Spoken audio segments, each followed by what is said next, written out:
we're just people making music and going fishing, man. We go fishing all the time, and we just try to get up early and get as many rods in the river, don't we? And see if we can catch ideas. You abandoned your kingdom, and you abandoned your son. My name is Antony again. Who are you? Martin Slattery. And we are, what are we? Musicians, aren't we? Writers, composers, and recently we have just done the movie, The Immortal Man, the Peaky Blinders movie, The Immortal Man.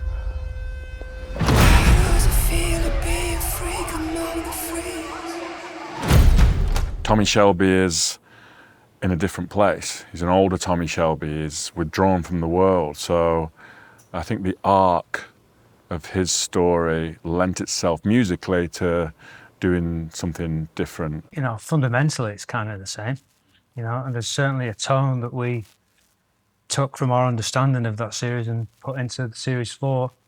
And some of that remained, and it with the viola and those kind of tones that we're using. But obviously, there's a landscape, isn't there? There's a DNA to the Peaky universe musically, which we even came into because we didn't do anything until season 4, so that already existed. But obviously, when you get involved in something, you want to put something of yourself into it, and you want to push it further. And I think with this film, we wanted to push it way further because Peaky is synonymous with needle drops and stuff, and we wanted to push that a lot further by doing more original music and collaborating with people.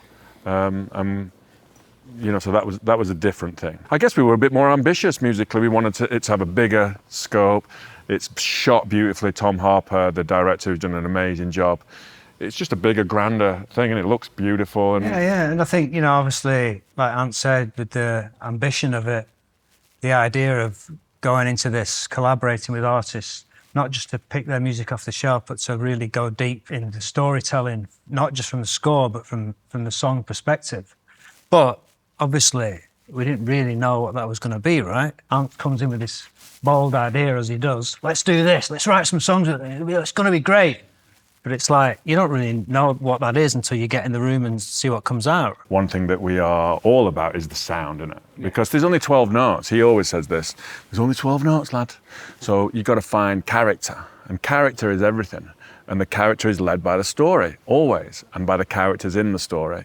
So finding that language, it's actually an exciting thing to do. You know, we have a studio that's bigger than most people's studios. We don't sit at a computer all day, working on a computer, and then think, oh, at the end of this, we're gonna go to a bigger studio. From the first day we start recording, we have an amazing engineer, Drew Dungate-Smith, who worked with us for a long time. You know, everything we do sounds mega from the outset. We've got 4 pianos in our studio.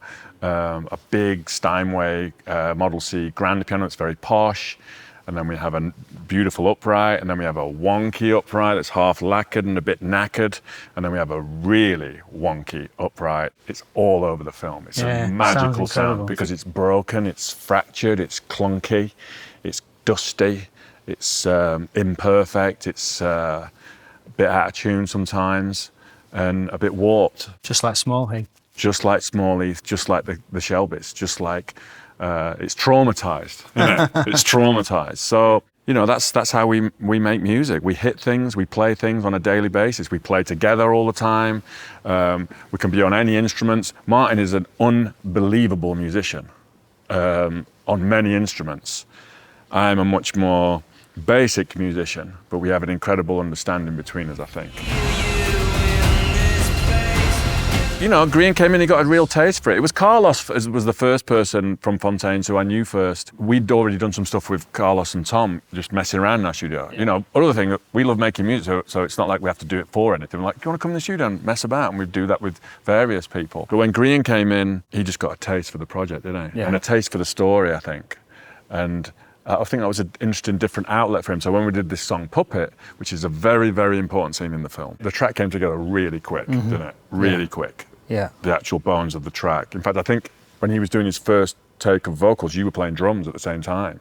And that was a lot of the shape of it. I'd already laid down all this guitar stuff, and Grian played the bass. So the sound of the track came together. And the strings moving with the guitar. Yeah, exactly, the strings, I'm doing all this bending stuff, then we're doing all the strings and stuff. The bones of it was there. When he came back to do the lyrics, I got to say that could be one of the most. There was a moment he's in the vocal booth. First of all, the opening line to the song he sings. How does it feel to be a puppet hanging from a nail? How does it feel to be a puppet hanging from a nail?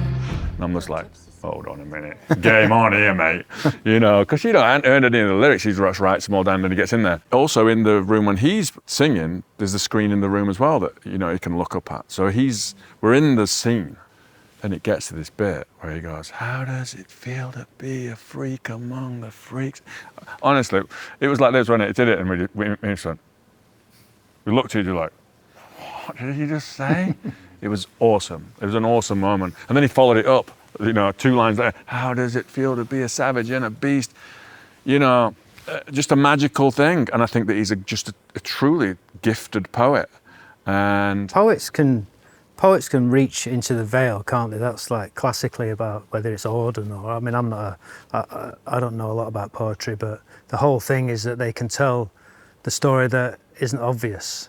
That it's not going to be on the nose. He's going to be fishing around in the atoms of these people, and that's what he can do with his words. He's a Jedi or something. I think he must be, yeah.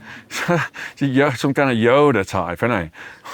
But better looking. Better looking, yeah, exactly. And then there's another song called Black Dahlia.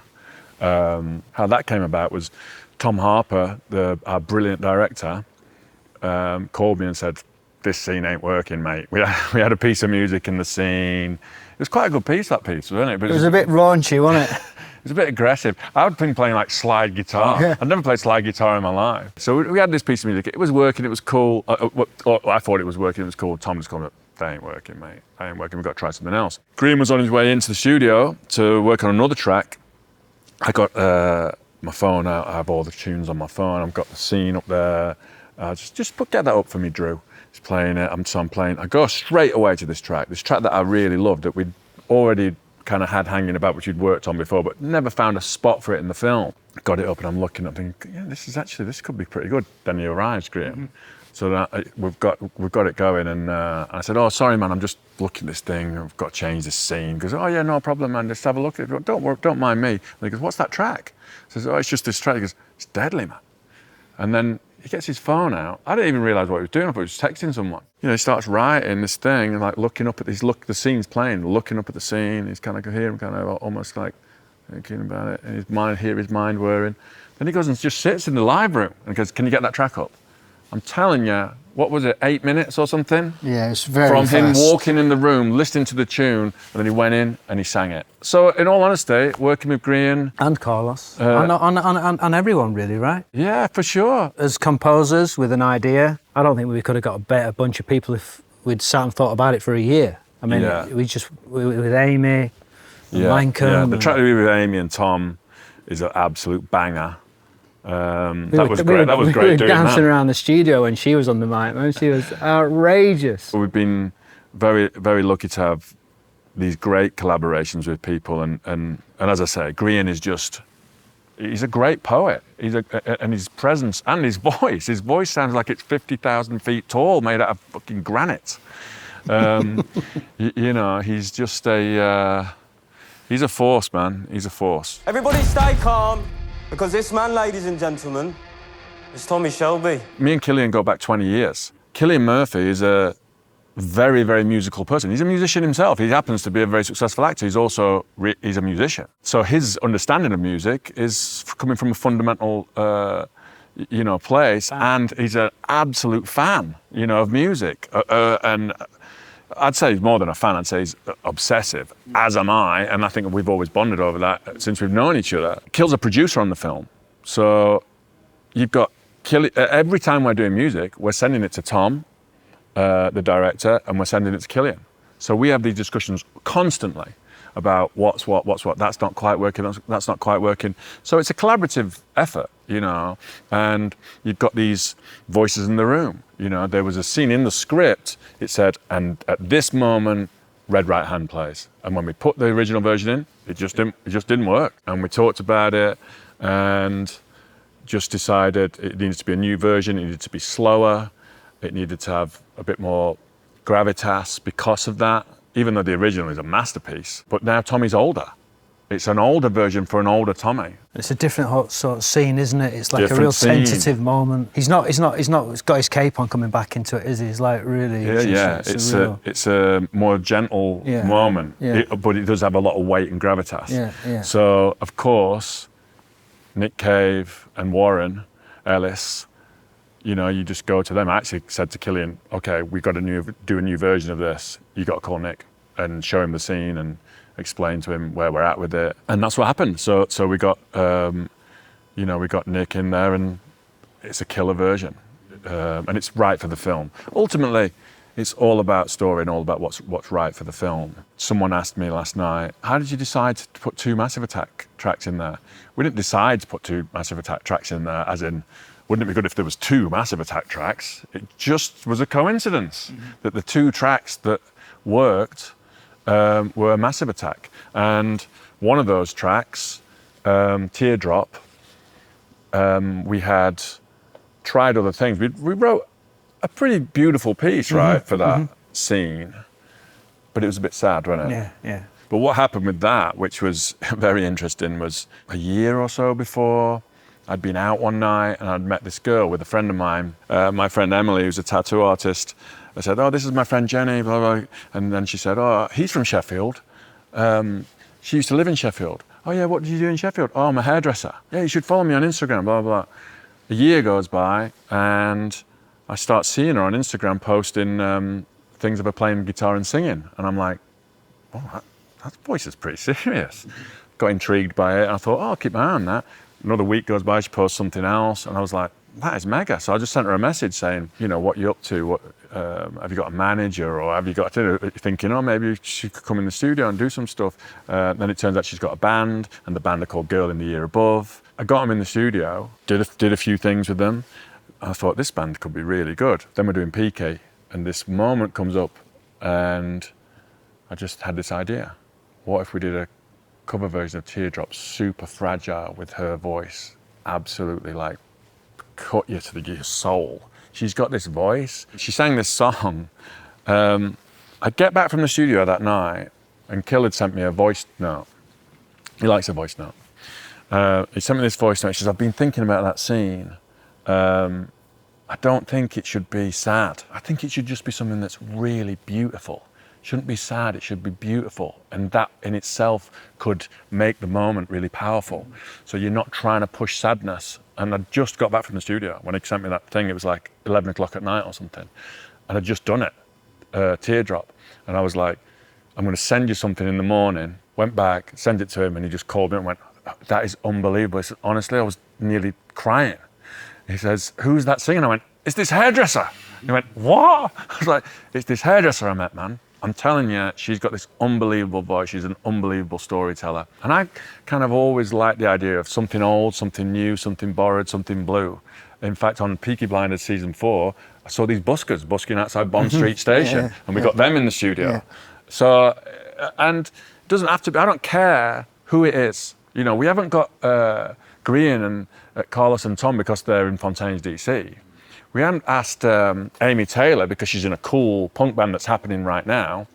It's all about the story. It's all about how can we make the story more powerful? Who are the right voices for that? Who are the storytellers that we need to help us tell our bigger story? And obviously you've got Nick Cave, you've got Grian Chatten, you've got Amy Taylor, and then you've got Lankham, Rady Pete, and then you've got Jennifer Ball, Girl in the Year Above. All these people are powerful storytellers. That's the thing that pulls it all together. Because I'm not that man anymore. Very specifically, we started working on this early. So, you know, the usual process for composing music for a film is you come in when everything, you know, the edit's in full swing and there's been music, temp music put in, and, you know, someone's already given it a flavour. And we know about, obviously, because we've been in the game a bit. Yeah, mate. We know about that. And so it was intentional of us to start early, so a complete clean slate. We saw a cut in March. They started cutting in January. Yeah, By the time we gave them, by the time we were into January, we gave them 54 pieces of music. And some of that was dirty, punky stuff, because we were just, you know, on a daily basis, go, what should we do today? whatever we want. But the reason we did that is two reasons. One, because you want to put your identity onto the film early, so that you ain't chasing someone else's feelings, someone else's identity. You're creating your own. And two, because we absolutely love it, man. It's what we live for. Peaky Blinders has become a phenomenon, for sure, a global phenomenon. And we're very, very lucky and very grateful to be part of that. As far as like the idea that you would feel any kind of like it's our thing, no way, nothing's our thing. What my dad loved about Frank Sinatra was that he was constantly, when he was playing, telling you who the arranger was. It's an incredible arrangement by Don Costa. And this is by Nelson Riddle. The song by, he'd tell you the songwriters, he'd tell you the arranger. He'd have the band up and down. He'd be saying this person's this person's that. And my dad said he always knew that he was only as good as the people around him. I am in love with and fascinated by creative people and by musicians. I get to work with this one all the time. So, you know, I'm a very, very lucky person. On this film, we've worked with incredible people. Two of the greatest days of my life was working with Lankham on this film. You know, when Rady's voice comes in, and it's one of the great moments of the film, is Hunting the Wren. Unbelievable. When Amy Taylor came in on a Sunday afternoon, we were jumping up and down on the sofa. She was magnificent, she was powerful, she was so free and fearless. I'm fascinated by that kind of stuff. Anyone that thinks that they can own that scenario, you're on a hide into nothing. You're going down a cul-de-sac, man.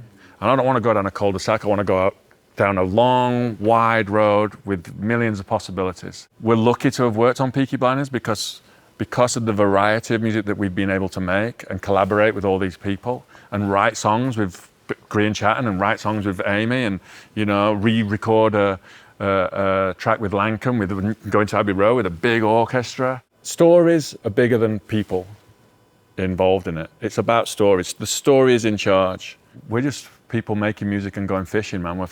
We go fishing all the time and we just try to get up early and get as many rods in the river, don't we, and see if we can catch ideas. We are very, very happy to be working on this film and with brilliant people and a brilliant cast and a brilliant director. So, you know, who knows what's in the future?